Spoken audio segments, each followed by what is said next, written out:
Halo anak-anak, ketemu lagi sama Ibu ya. Hari ini Ibu mau memberikan informasi kepada kalian tentang informatika ya. Nah, apa sih informatika? Jadi diharapkan setelah kalian mempelajari informatika, kalian tuh bisa memiliki cara berpikir secara komputasional. Kalian mampu menggunakan perangkat teknologi. Kalian bisa berkarya, bisa mencipta. Dan yang pastinya kamu dapat mengolah informasi yang kita sebut dengan digital literasi. Dan pastinya dari semua hal itu harus dilandasi dengan karakter yang baik. Kalian harus beretika. Ya, karena di dalam informatika sekarang ini dari level SD, SMP, SMA, semuanya sekarang ini informatika membahas menjadi 8 elemen.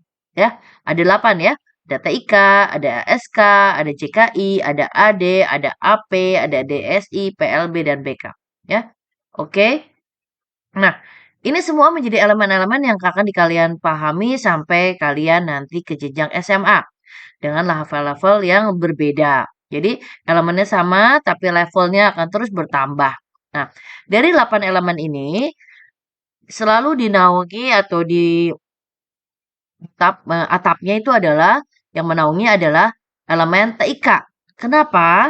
Karena elemen ini kita berbicara dengan teknologi. Oke. Nah, tapi dalam membahas elemen ini semua ada satu yang menjadi elemen menjadi dasar ya, yang mendasarinya adalah BK, berpikir komputasional. Karena sangat diharapkan kalian itu dapat berpikir secara komputasi. Karena kalau kita berpikir secara komputasional, kita bisa mendapatkan hal yang lebih baik ya, bisa memecahkan masalah lebih baik, kalian bisa berpikir secara sistematis dan terstruktur ya. Nah, itu yang sangat diharapkan. Ya. Jadi sampai ke jenjang lebih tinggi, kalian diharapkan sudah dapat menguasai 8 elemen ini. Oke, jadi kalau Ibu tanya berapa elemen dalam informatika yang akan kalian pelajari? Ada berapa? 8. Betul. Lalu yang mendasari yang mana? Yang BK, berpikir komputasional. Oke ya, jadi kalau diharapkan kalian dapat berpikir secara komputasional, kalian bisa pakai perangkatnya, tahu cara kerja komputer, tahu bagaimana sistem jaringan itu terjadi, kalian bisa mengolah digital literasi, dan kalian bisa mencipta, ya. Kalian bisa membuat sesuatu hal dengan menggunakan apa yang telah kalian pelajari. Salah satunya adalah bikin program, ya. Itu hanya salah satu bentuk ya. Nah, di sini kalian berharapkan kalian kreatif, kalian dapat mencipta, tapi yang pasti harus didasari dengan etika yang baik. Ya, kalian sangat diharapkan kalian boleh sangat-sangat diharapkan menjadi anak yang kreatif. Sangat diharapkan jadi anak yang kritis, tapi di menjadi dasar juga kalian harus tetap menjadi pribadi yang berkarakter baik. Takut akan Tuhan, kalian tetap menggunakan apa yang kalian gunakan untuk hal yang positif. Kalian dapat menggunakan apa yang kalian, bisa peroleh dengan teknologi-teknologi, tapi untuk hal yang positif, ya. Kalian harus mandiri. Mandiri di sini artinya apa? Teknologi itu adalah pelajaran yang selalu berkembang, ya, nggak berhenti di suatu titik. Nah, karena berkembang, jadi kita harus mandiri terus belajar. Kita harus terus mencoba hal yang baru, yang bermanfaat dan positif untuk diri kita, ya. Nah, lalu teknologi itu juga berkembang di dalam budaya yang berbeda-beda. Nah, karena kita harus tetap berbineka tunggal ika ya, berbineka global. Kita gotong royong ya. Kalian diharapkan jadi pribadi yang kritis, jangan nerima aja, tapi dalam arti kalian kalau memang ada sesuatu yang lebih baik kenapa enggak gitu ya. Enggak cuma ya udah nerima gini ya. Kita coba hal yang lebih baik dengan hal yang positif ya, yang menjadi pribadi yang kreatif. Ini yang diharapkan. Jadi kalau ditanya, kamu juga ditanya, kalau gitu kita belajar informatika sama TIK mana sih yang lebih luas? Nah, ternyata menurut UNESCO TIK seperti ini, ya. Dan TIK juga mencakup hal-hal seperti ini. Tapi di dalam elemen informatika kita belajar TIK. Berarti menurut kalian mana yang lebih luas? Kalau gitu yang lebih luas informatika. Karena di dalam informatika ada elemen TIK, ya. Nah, tanya lagi, kalau gitu kalau kita belajar informatika harus pakai komputer nggak sih? Nggak harus. Karena tadi dalam cara berpikir itu adalah cara berpikir komputasional adalah cara berpikir yang kalian harus terapkan dalam kehidupan sehari-hari kalian. Komputer itu alat bantunya, tapi belum tentu harus kita pakai komputer. Kalau kita bisa berpikir komputasional, memecahkan masalah, tidak harus pakai komputer. Tapi kalau dibantu oleh komputer, boleh, tapi tidak wajib ya. Nah, kalau problem solving itu memecahkan masalah. Memecahkan masalah itu penting nggak sih? Penting banget. Kalau kita bisa memecahkan masalah dengan efektif, berarti kita bisa solve problem dengan efektif, berarti kita bisa mengerjakannya dengan tepat dan cepat. Itu sangat akan membantu kita, ya. Jadi penting kita bisa menyelesaikan problem solving dengan efektif. Itu penting. Caranya gimana?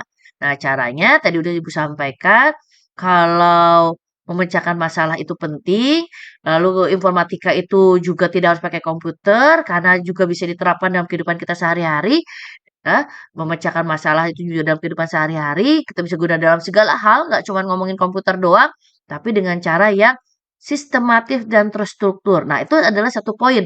Poin kalau kita belajar informatika, kita poin bagaimana kita mensistematiskan hidup kita. Kita bikin hidup kita teratur. Kita bikin bagaimana kita mau mempersiapkan apapun terstruktur.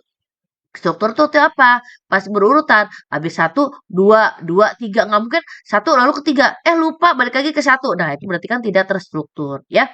Sistematis dan struktur adalah satu konsep sederhana yang ditekankan oleh informatika untuk mendapatkan problem solving yang efektif. Oke, itu salah satu ciri dari informatika ya, supaya bisa diterapkan dalam segala bidang.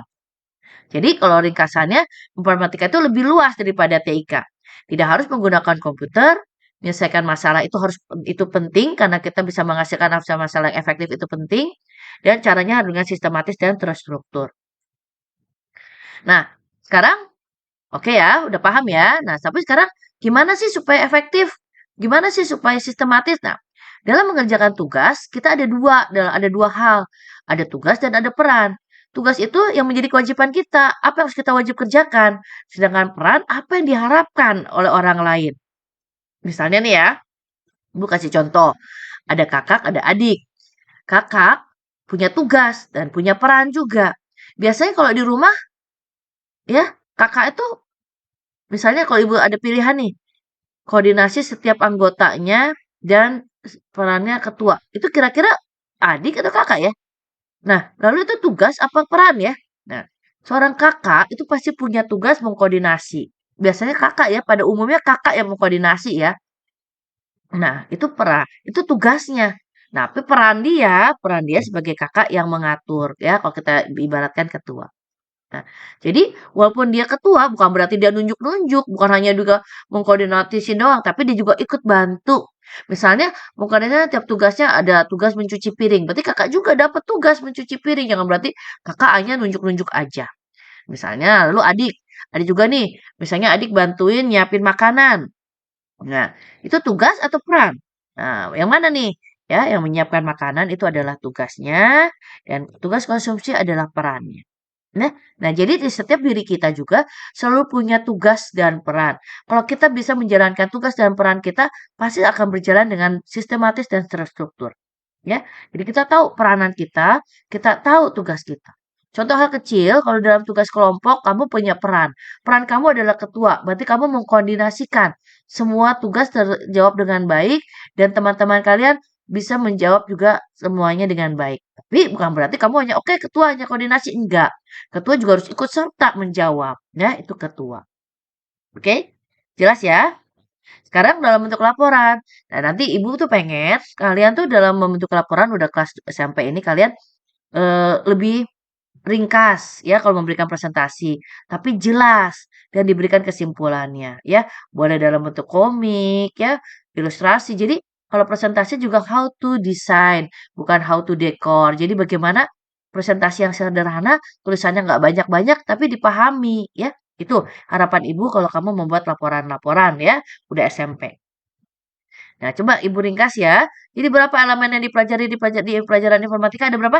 8. Elemen yang menjadi dasar dalam informatika apa tuh? Yang BK. Betul. Apakah belajar harus pakai komputer? Harus? Enggak, tidak harus. Apakah penting menyelesaikan masalah dengan efektif? Sangat penting. Ketua adalah mengkoordinasikan setiap anggotanya. Betul nggak? Adalah? Iya betul ya, ketua mempunyai peran sebagai ketua dan tugasnya mengkoordinasi setiap anggotanya. Mana yang lebih luas? Informatika atau TK? Informatika. Ya, anak-anak, ini materi awal untuk penjelasan tentang apa yang akan kita pelajari di informatika. Selamat dipelajari, semoga dapat dipahami. Terima kasih.